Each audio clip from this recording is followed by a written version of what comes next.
Yep. Right. So hello guys, welcome back to another interview. Today we've got Trav, the co-founder of Valhalla. Trav, do you just want to introduce yourself? Yeah, thanks, Pacey. So I'm Trav, co-owner of Valhalla. Just been in the Earth 2 kind of game since January 2021. So joined what I felt like was too late, given that there was a lot of people. Exactly. But, when I think about it now, we were all so early, it's just not funny. So, and just been enjoying the ride since then, basically. Yeah, can't blame me, mate. It's been a lot since January as well. I missed a fair bit of the early stuff because I know there was a lot going on when you could literally just talk to Shane and chat like daily and stuff. Yeah. Right. So we're just going to get straight into the questions now. The first one, this might be a little bit one that you're not expecting, but so firstly, what's your relationship with E2 Viking? I know a few of us know that, but for the wider audience, what is it between you guys? It's funny because at some point in time, there was a few people who thought that we were actually the same person because we were never in Discord at the same time. But we're brothers. Yeah. So we're brothers in real life. Yeah. There we go. That clears that up. I know there's a lot of people been asking if these are just friends or if it is the same person and stuff like that. But there we go, brothers. I did not really know that, but just for everybody else. Right. The next one is, I know you've just said you've been in since January. Has your opinion of Earth 2 changed since you first discovered the platform? No, I don't think so at its core. I feel like it was going to be this crazy long journey that no one really predicted. Even Shane, I think, probably didn't realize where a lot of it seems to have kind of come in on the fly, and little ideas have been planted here and there and changes in direction. So I was expecting the unexpected. So in that regard, I don't think anything's really surprised me to date. Yeah, no, I'd agree with that. And I think you're completely on the point about things have just kind of been done because we went viral. I remember Shane saying that this was just a side project and his social media platform was meant to be his main thing. But obviously when you get kind of the exposure that Earth 2 did and the funding that came in, you've got to kind of start taking it seriously and see where it goes, don't you? Yeah, exactly right. Right, so on to you, question 3. Oh, actually, no, question 2. No, question 3, ignore that. Can you tell us a little bit more about Valhalla? What exactly is it? Are you guys just a megacity or is it a guild as well? I wouldn't necessarily say it's a guild. I think that from an Earth 2 perspective, and certainly from my perspective, I feel like Megacity and guilds are kind of almost one in the same. In that I feel like everybody who's part of Valhalla shares that vision of something a little bit different, like diving into Earth 2 with a slightly different view of what it's going to be like and how you're going to be able to interact in game. And I think that vision just is shared across the board with all of the community in Valhalla, almost to the point where we're a guild in that, there's a lot of people in our community who work together. But yeah, we're not a guild in the sense of like, say the Dorkslayer Guild where there's ranks and everyone has to do certain things and work together, and like there's a lot of effort seems to go into a lot of those guilds, whereas I certainly don't have the time to manage a guild. Yeah, I completely get that. I would never set up a guild because it's like going into politics or something, having to sort that sort of stuff. Just a collaboration of like-minded people is enough, isn't it? Yeah, exactly right. That suits me fine. Right, so you've kind of briefly touched upon this, but how did you first discover Earth 2? So it was actually Earth 2 Viking who showed me a couple of little screenshots of it.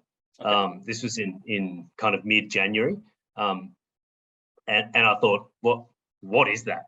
And then he told me a little bit more about it, and so I dived in and I basically did my own research, had a look around, stuffed up a few things initially, quite a few things actually. Surprised that I didn't get dissuaded from continuing. But anyway, it was fun and games those first few weeks, and then got into a bit of a groove, from there. So yeah, that was about it really.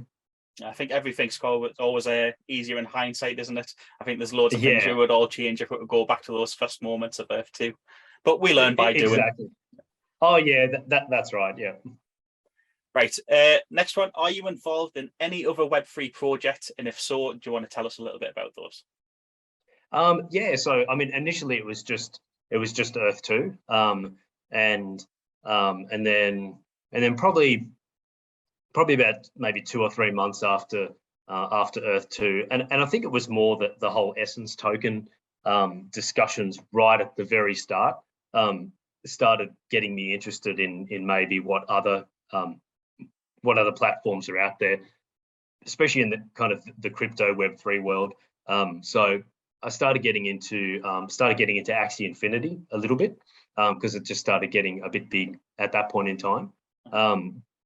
And I've continued my journey in that, and then just branched out to a few others over the last year. So one called Gyris, which is an Australian Web3 platform that's getting developed at the moment, which is really cool. Quite a few Earth 2 players have got into that, including yourself, Pacey. Yes, I've got a few of them. Yeah. And so and I think anything that really aligns with what I'm looking for in a metaverse. So a lot of people are purchasing NFTs and things for like the sandbox and cartoon monkeys and all of that kind of stuff. Which whatever floats your boat. That's what really it's all about. For me, it's about photorealistic metaverse projects that look incredibly promising. So that's why Earth 2 initially came, it's going to take a long time, but that vision is absolutely amazing. The vision that they want to get to. And I feel like there's a few projects like Gyris and Wilder World, there's a few other ones which I'm in at the moment, which they all just share that same vision of this incredibly photorealistic metaverse. Yeah, now that is where the future will end up going. Like, I remember I've saw talks talking about the future of metaverse, and people saying that we're not going to be able to distinguish it from the real world. So that is certainly the way it's heading. But yeah, I feel like I was watching just some random video that popped up on Instagram or something the other day, and it was of a bike accident, and like a motorbike accident, and I watched it about 20 times before I realized that it was actually a game. Yeah, I thought it was actually a real crash in a race, a motorbike race. So I went, wow, that's just a taste of probably what the future holds in terms of the photorealistic metaverse side of things. If we're kind of already getting there now, imagine what we're going to be like in 10 years. Yeah, that is pretty crazy to think, actually. Right, it's just made us start thinking about when the Final Fantasy movie first came out as well. I was quite impressed with that. Right, where are we up to? If you could give just one bit of advice to new Earth 2 players, what would that be? It's such a hard one because I've been through this that many times with people that I have introduced to it, and I feel like no matter what advice I give them, it's too much for them. Because Essence, Mentars, hollow buildings. I mean, C1 versus C2 versus C3, tier 1, tier 2. Like, you throw anything at somebody who's brand new and it just goes way over their head.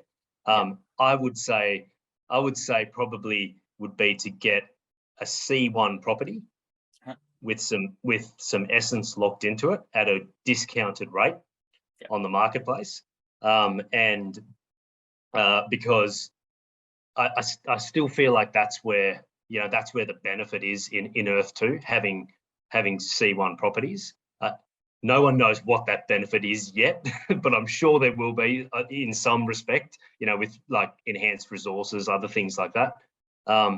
So yeah, that would probably be my thing. Get a C1 property. It also enables, there's a few, I think, I can't even remember now. It's been that long ago, but I'm pretty sure you can set up a custom referral code and a few other bits and pieces. Yeah. Yeah, I was just about to say you get your custom referral code and high percentage as well, but also even already you've got the extra dual slots as well. So even if you don't have a higher production of resources, you can buff them higher with the amount of duels you can slot and stuff anyway. So if they do continue adding features to the tier 1, to the class 1, T1, T1. Yeah, exactly. So I feel like those small benefits now are going to pay off big time later on. Even if you just get one tile, one C1 tile, I feel like as a new player, it just sets you up a little bit more ahead. Yeah, if you want to get your EPL as well, you can only get your EPLs on the tier 1. Yeah, exactly. Yeah, so if we've seen that many features already, when we don't even really have gameplay, God knows what's going to be further down the line. Yeah, you make a good point. Yeah, exactly. Right, so next question is, do you want to walk us through your own portfolio? How many tiles do you have? How much essence are you sitting on? Just any information you're willing to give us about where you're standing in F2 now. Yeah, cool. So it's a bit of a tricky one with me because I've got my personal portfolio, but then also Valhalla, which is shared with E2 Viking. So it's a bit of a split, but my own personal portfolio, I'm on just under 10,000 tiles. So, when I start looking at a lot of other players, even newer players nowadays, I'm getting swamped. I thought I was ahead of the game, but 10,000 tiles seems like nothing these days.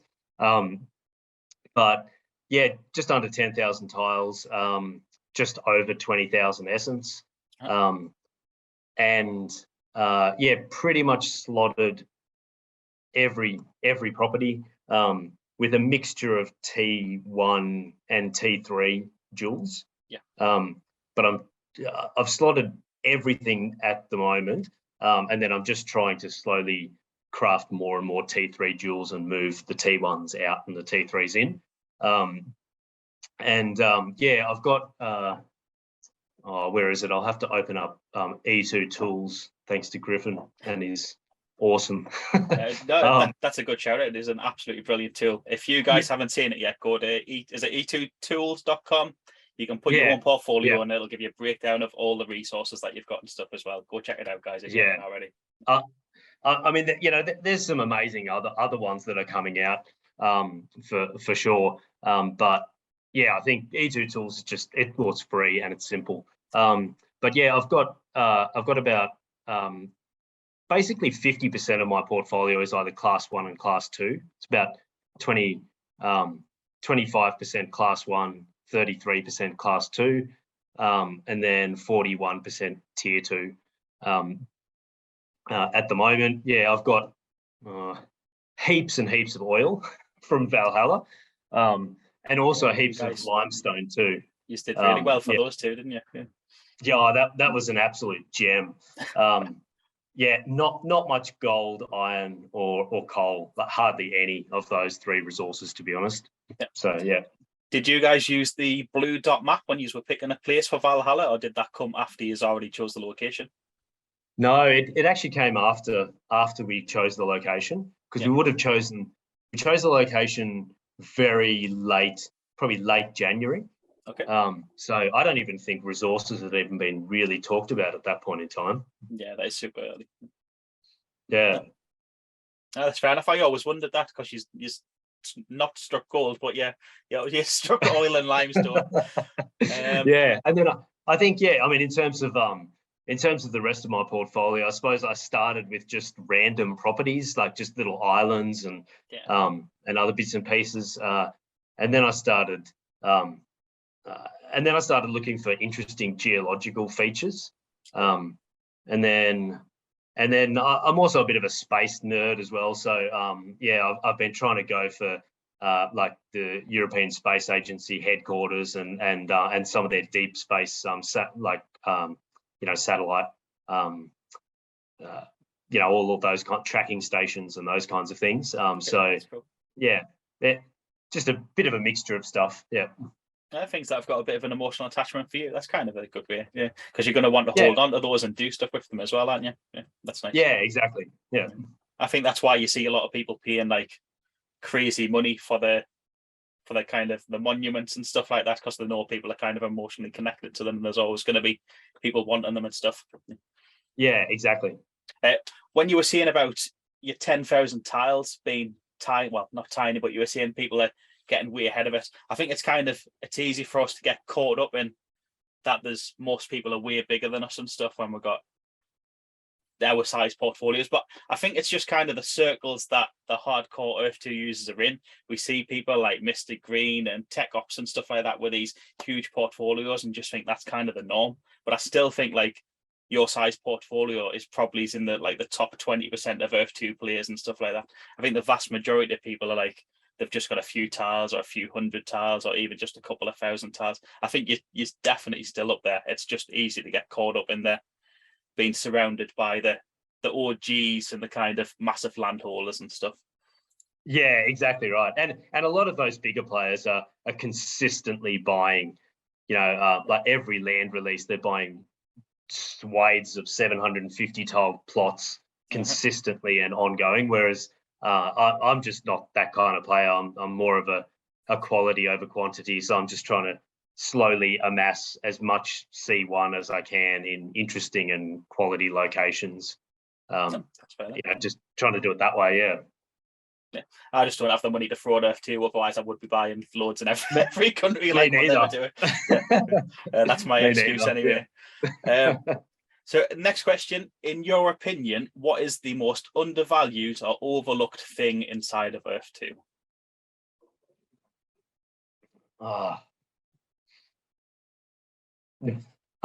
It's such a hard question. I feel like EPLs will be absolutely huge. Okay. Just in the sense of like when EPLs were first suggested, my initial thought was, jump straight to the end result, which is photorealistic metaverse. Yeah. You're walking around and you search for something, and and those things kind of pop up in front of you, and then you hit the little bubble that says Viking Village or whatever, and then you're taken to Valhalla. So I feel like it's going to be like almost like a navigation system, like some kind of yellow pages phone book type thing in this photo realistic metaverse. So it's really nothing much now, but I feel like later on it's really gonna kick in. Yeah, I completely agree with that. I was probably one of the only people that was probably hyping and getting really excited for EPLs when they were coming out. I remember there was loads of people just like, do we need these? What's the point? And loads of people saying, wouldn't just buy domain names for less and point them to the locations, like forward the domain to it and stuff. And it's just like, it's completely missing the point of what an EPL has the potential to be inside of Earth 2. Yeah. They do seem to have been forgot a lot lately, but hopefully we're going to get kind of something in the future. Exactly. I'm hoping. I mean, I tried to get beer. That would have been an absolutely amazing EPL when it first came out, but it was one of the ones that was banned initially in that first release. Yeah. So yeah, that was a bit of a bummer. But I snagged a few good ones at the start, and I'm happy. I don't need 1,000 EPLs. So yeah. So what are some of the best that you've got? I got wine, so I was pretty happy with that. I know why you've got that one. Yeah, next best alternative to beer, I suppose. Got a few for Valhalla as well, like Viking. I kind of worked with Earth 2 Viking, so we could try and get a few good ones with our 750s. Like we got Bacon, Beard. Yeah, there was a couple of good ones. So yeah. Yeah, when EPLs first dropped, I didn't own any 750s at all, so I kind of missed out on the initial short ones. I've since got a few on country openings after that were tier 1 before we switched over to tier 2, and I did manage to claim a few. But yeah, all the short best ones were gone when I managed to get my first 750. But I've still got a decent stack of EPLs there. I can't complain. Yeah, I mean, there's never going to be enough 750 tile plots to cater for every 4-letter word. Every good 4-letter word there is in the world. So I think the 4-letter ones are going to be really, little gold mines. Yeah, you never know. We might even end up getting 1, 2, 3 character ones in the future as well too. Yeah, exactly. Because there's no reason that I can think of why they started at 4 characters anyway, unless they're trying to keep those ones to get people interested when the platform is bigger later. Yeah, I reckon. So the last question from myself is, what is the end goal for your Earth 2 portfolio? What is your end goal? Oh, I think that, I mean, I love some of the little islands that I've got. So I feel like there's probably maybe 10%, but take out the properties that I've got in Valhalla, because that'll be part of the whole Valhalla side of things. But partly investment, and very much lazy investment. Just buy a heap of quality stuff now, wait for literally 10 years, and then sell it. And then so that would be, just heaps of little 1 and 2 tile chunks in like the Virgin Islands, like C1, just little things that I got for super cheap back in the day, that I'll just hang on to forever, until I can sell them for a kind of life-changing amounts. And then other than that, just really interesting little properties that I could, I don't know, just build a little house on and go on escape to, do a little flyover here and there. Plant a little orchard on the top of some mountain somewhere in the metaverse. Just do some cool, different stuff. Yeah, I think a lot of people probably kind of share those aspirations as well. Yeah. Right. So now, are you ready for the community questions? The first one is from your brother, Viking. How attractive are you compared to the other co-founder? Well, I'll let you guys and everyone make up your mind, because we are twin brothers. So okay. There you go. I would say that's a little bit of a cop-out, if I'm honest. Well, I was born first, so I reckon I'm the winner there. Okay, there we go then. A little bit of competitiveness. Right there. Yeah. Next up, we have Earth 2 Explorer for Life, and he's asking, if you were to start over with all your funds at the very beginning, but with your current knowledge, what would you have done differently? So current funds, with all my knowledge, I mean, I suppose for me, I've just slowly been purchasing what I can when I can. So it's been very much get what I can at the time.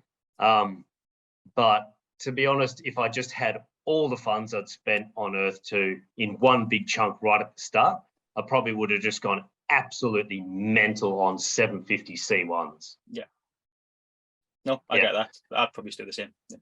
Yeah, and just stack them up big time, and and just as early as possible, because that's where everyone's like some of those early adopters who came in and bought those 750 chunks and just rolling in lit, especially like in South Korea and stuff like that, getting $50 a day in lit. I mean, that's just insane. And even just being able to kind of get rid of 750 that they've got in the US and like pull in like 10 grand or something as well. Yeah. That's like literally life-changing money for something that they might have paid $75 for. Imagine if you did get all those 750s initially. Yeah, it would have been insane. Especially if they're in like key locations around the world, like what some of them did as well. Yeah. Yep. Right. Next one to JT Makes Money. And he wants to, well, we'll kind of briefly cover this one actually. He wants to know what other metaverse platforms you're involved with, favorite to play, best art, biggest vision, best law, favorite community, most valued, etc. I think I know where he was heading with this question. Yeah, fair doubt. Yeah, I mean, certainly Gyris fits in that description. I'd say definitely Wilder World as well. I mean, that is just that is just absolutely insane. And I feel like wherever Earth 2 is heading, Wilder World is kind of almost heading in that same direction. That in that they've got kind of a geolocation link to Miami in the US. So and it's all based around that, but kind of a separate metaverse. So yeah, I'd say my top three would be Gyris, Wilder World, and Earth 2. And I can't wait to see where all three of them end up, because I think they're all going to be incredible. Yeah, and all completely different journeys as well, and you'll get experience of those. Like if there was one I could suddenly, well, other than board it just for the money, if there was one I could suddenly jump into now, it would be Wilder World. Like that's one I feel like I've kind of missed out on a bit. I'd love to get involved in that one. So if you guys spot any kind of easy entry points or anything, just give us a shout, because it does look amazing. Definitely. Like all the bikes and stuff you guys are sharing looks fantastic. And the wolves. No, will do. Yeah, right. The wolves are pretty cool.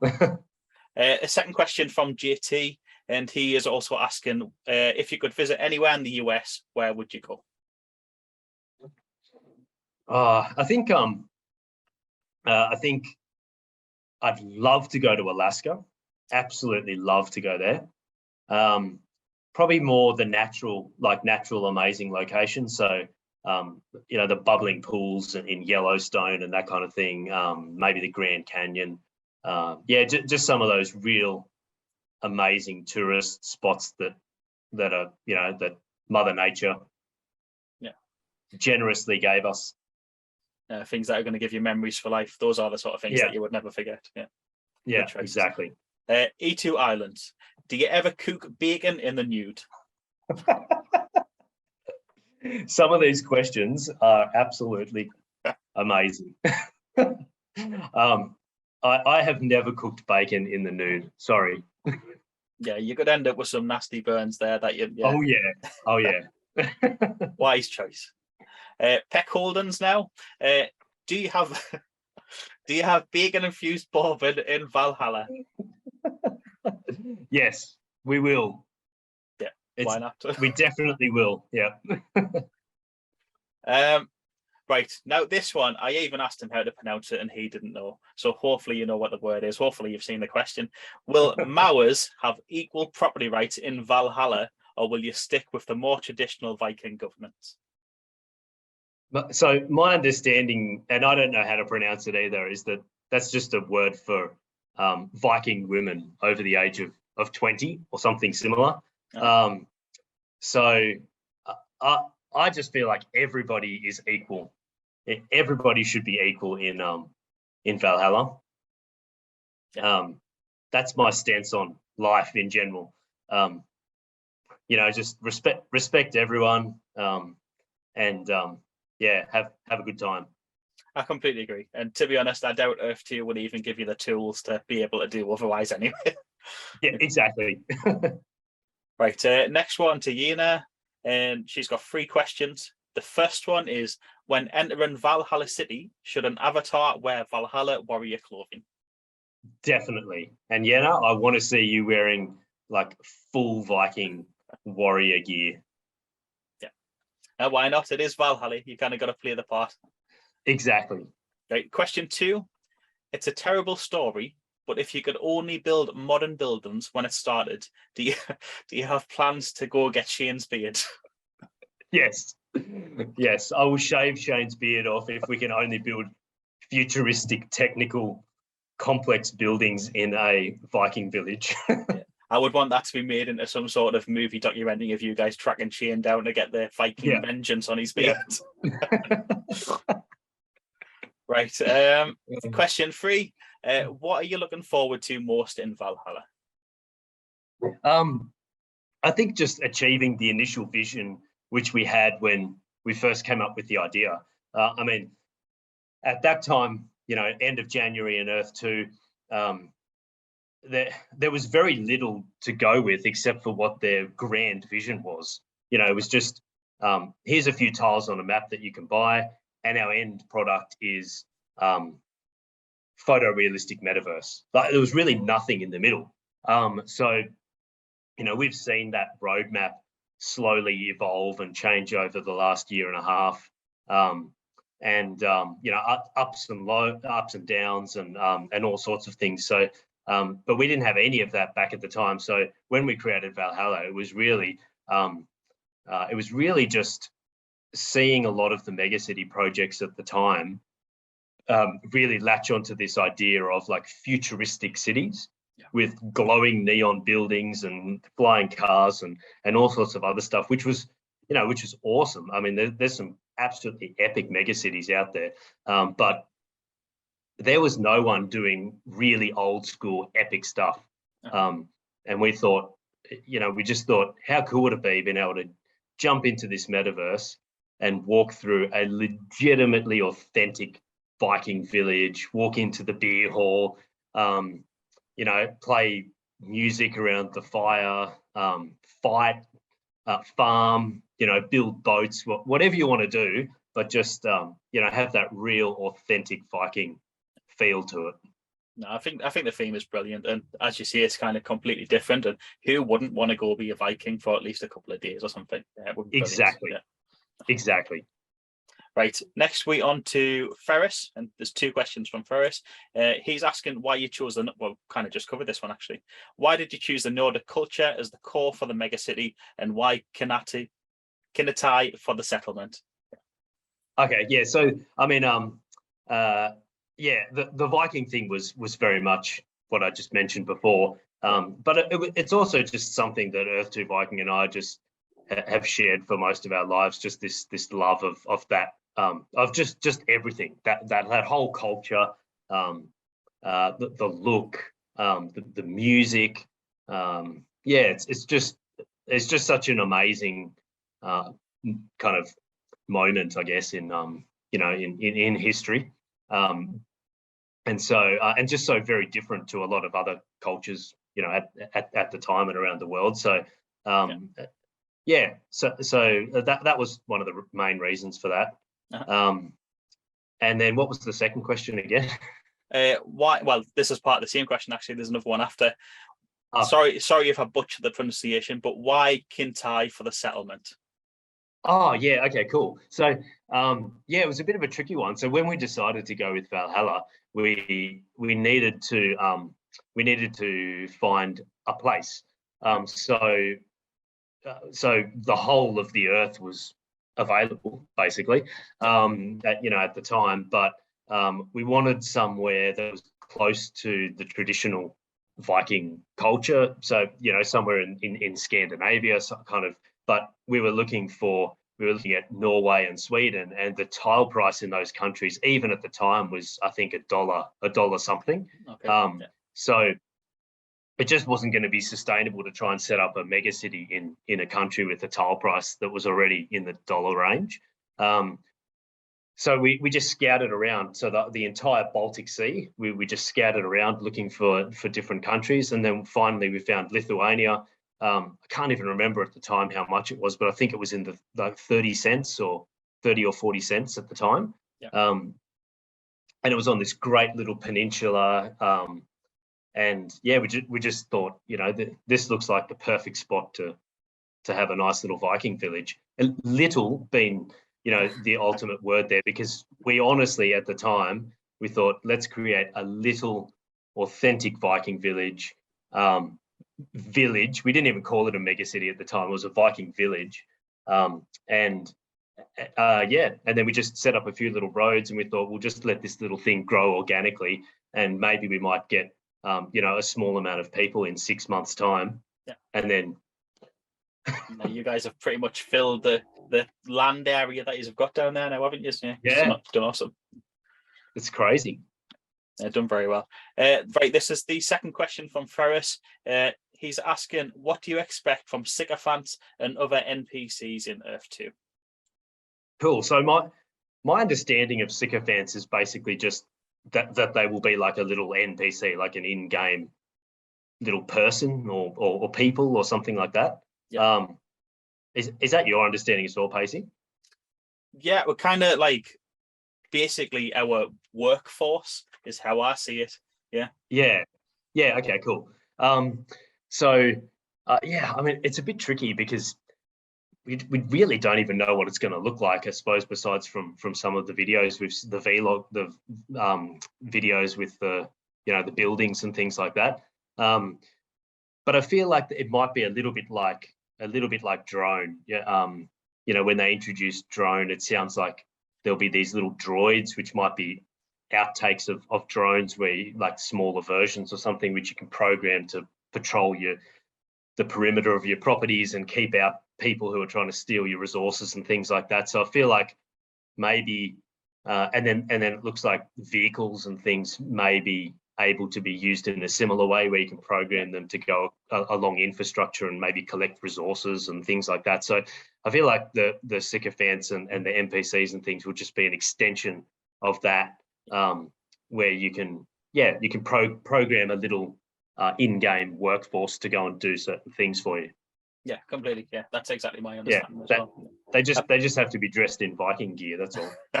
As long as you do get that option, yeah. But the sycophants and the other versions of them, from my understanding, the difference between those and droids and stuff is these are like the living things of Earth 2 as well. These are going to be like flesh and blood. Yeah, exactly. And if you can interact with them, if you can zoom down at that granular level and kind of interact with them, and they've got different personalities and things like that. Or maybe you could even kind of program them to be bartenders and stuff in your Viking beer hall. I don't know. I mean, I guess possibilities are endless, but that would be pretty cool. Yeah, when you get your social space and stuff, it'd be cool to see some new NPCs and stuff coming in. Yeah, maybe even some AI stuff and whatnot. Obviously, we're a long way off that though. Right, next up we have Keelstar, and pretty easy one. What is your preferred type of beer? I think it depends on the season. It's winter now in Australia, so I'd be going probably dark beers. Yeah. If I'm going for a dark beer, it's probably just a good old pint of Guinness or something like that. Can't go wrong. If it's summer, I'd be going for probably a pale ale or an extra pale ale. Good choice. Guinness, it's like having a meal, that. And like it's not like having a drink. It is. My stomach after Guinness, you're literally just full. I don't know how people sit and drink like 8 pints of it or something. One is enough for me. One. Yeah, I'm happy with one. What a chicken schnitzel and a pint of Guinness, and I'm happy. Ideal. Right. If you guys saw a little jump in the video there, sorry about that. I reached the maximum recording time of 40 minutes because I'm too tight to upgrade to Pro. We're just going to get straight back into the questions now. Next up, we have a couple from Ronan Deacon, and he is asking, firstly, have you swam naked in ice water? I'm loving all these random questions. They are random. I don't think I have. No. Nope, fair enough. His second question is mead or beer? Definitely beer, just because I'm used to it. I do love a good mead. And I've had some absolute crackers, like really thick honey mead. Yeah. But it's a bit too sweet for me to drink on a regular basis. So yeah. I've never actually tried it myself. Is it not the sort of thing you'd want to have an all-nighter on? A bit too heavy like the Guinness? Yeah, it's I'm just trying to think of what to compare it to. Maybe it's kind of like a thick honey kind of cider, like a cider, but a bit more of a honey vibe to it.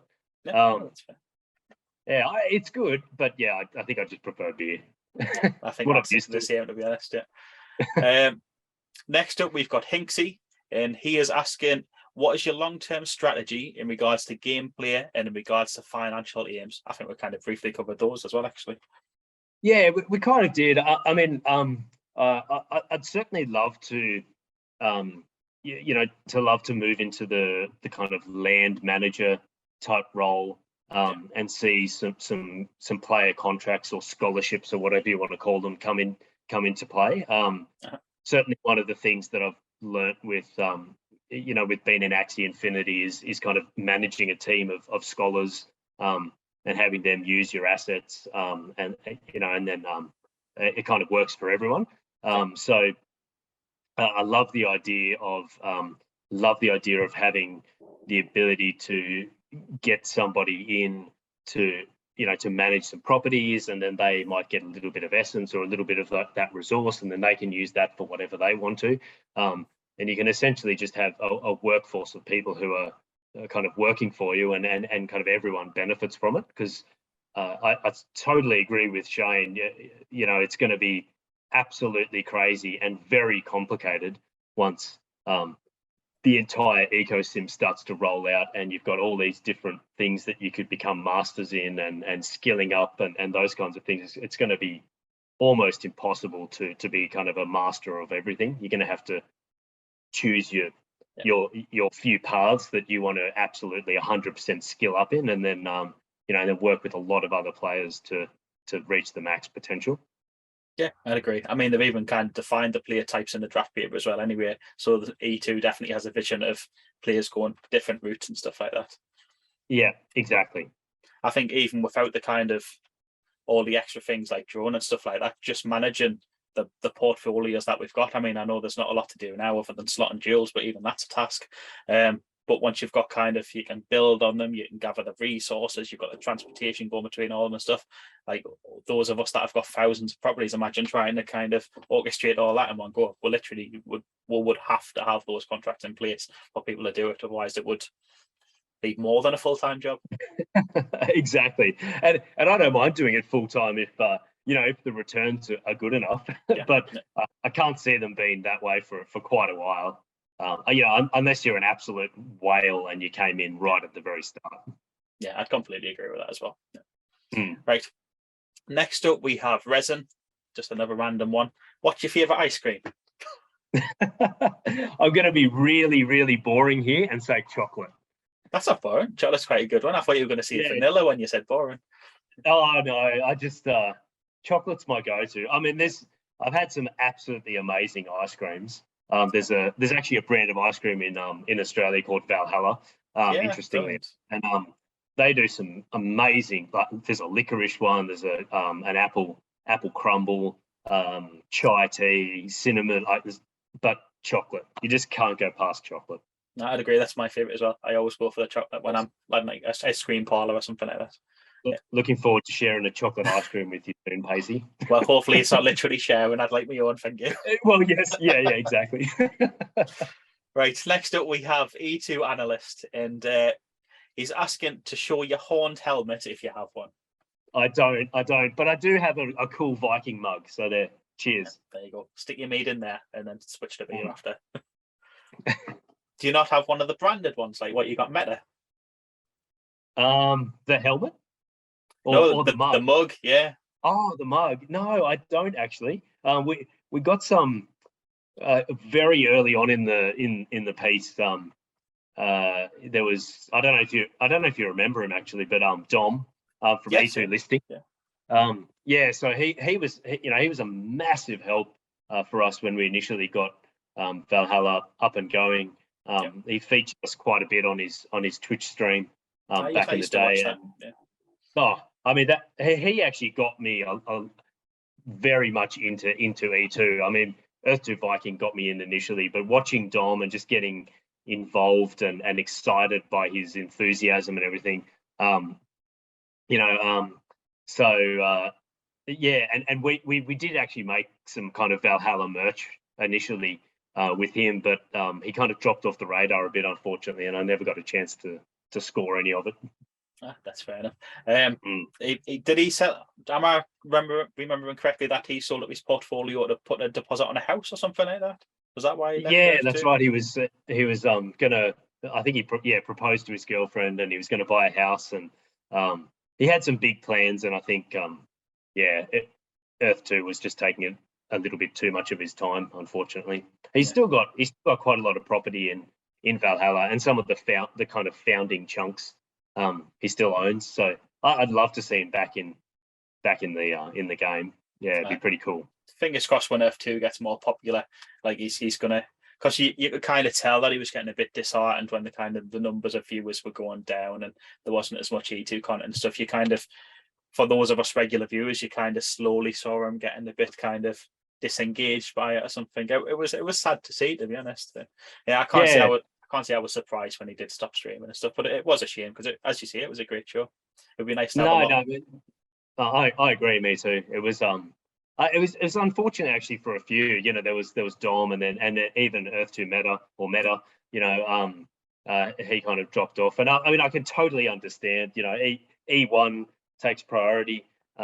Sometimes E2 can get in the way, and those guys had to deal with a lot of other stuff So but yeah, but it was a bit sad to see some of those really great, content providers drop off the radar. Yeah, hopefully the future will bring at least some of them back. Because the were good times. Well, we've got you, Pacey. So thank you very much, mate. I wouldn't mind some content to watch myself, though, rather than after next, this is the last community question, actually. And speaking of old people that made stuff, this is actually from Meta, a classic Earth 2 YouTuber. He needs to make a comeback. He really does. Yeah. The last couple of times he's done videos, actually, he said he's going to start doing them more often, but then he doesn't seem to. So Meta, come on, give us some bloody content. Exactly. Yeah, but the last few have actually been pretty good. Yeah, they have. I agree. Well. Right, but he is asking if you could own any property or landmark in Earth 2, which would you choose and why? Oh, I think there's probably a couple. Probably the SpaceX like launch pad that they're going to be using to launch the Starship. I'd love to own that, but it's in America, and it's, even just buying one tile there costs a lot of money. I do have one tile kind of close to it. But yeah, I think that would be pretty cool. But one that I would love to have, and I don't even know why, but it was almost the first thing I searched for when I knew how valuable some hotspots were, was the Easter Island statues. I've got some of those. Have you? Yeah, I've got 3 of them. Very cool. Yeah, just that, but that strip of like the main ones you see in that main photo. I don't have the main ones, I must admit. The kind of mine are smaller ones that are a bit out the way. But yeah. Yeah, I like it. You'll have to show me them one day. I'd be keen to check them out. Actually, I got them off the secondary market, and they were like at below new land value.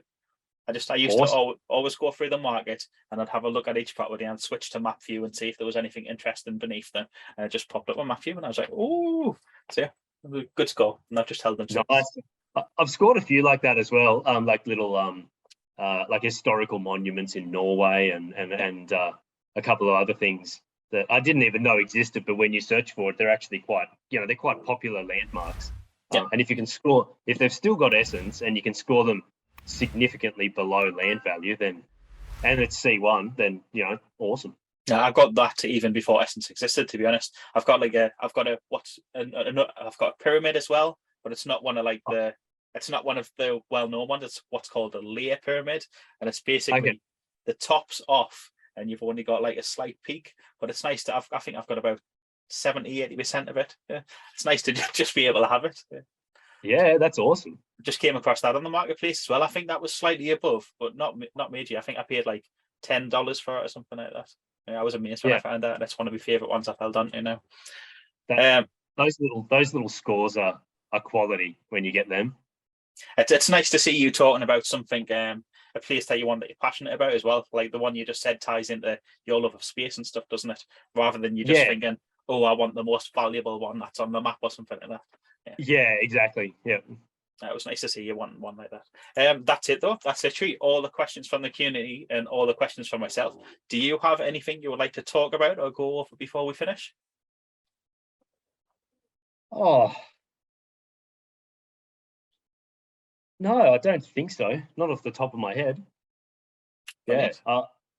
I just I suppose just one comment, like when I first jumped into Earth 2, it's never really been about an investment for me. Yeah.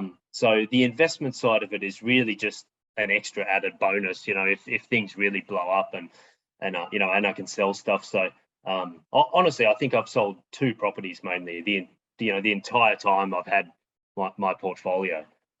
So for me, it's really just about collecting some quality locations, building on what I've got, and just being part of an epic community. That's the big draw card for me. Yeah, I'd completely agree with that. I mean, to be honest though, I think there's kind of a lot of mud being thrown about Earth 2 players wanting to make money and stuff like that. I don't think there's anything wrong with us wanting to make money at all. clearly, if we've been here from the start and we've got into F2 and we're still going and making this much content and still talking daily and stuff, it's clearly something we're passionate about. And I don't think there's anything wrong with or anything naughty or disingenuous about wanting to monetize something that you love and that you're passionate about. Just kind of all the scam tuber stuff, it's kind of been a bit mucky, making us all out to be like that and stuff. But there's literally nothing in F2 other than trading and buying and stuff to do at the minute. So obviously the vast majority of people that are in F2 right now, that's part of what they're looking for, even if they do have further aspirations of wanting to go on to do these big things and stuff like that.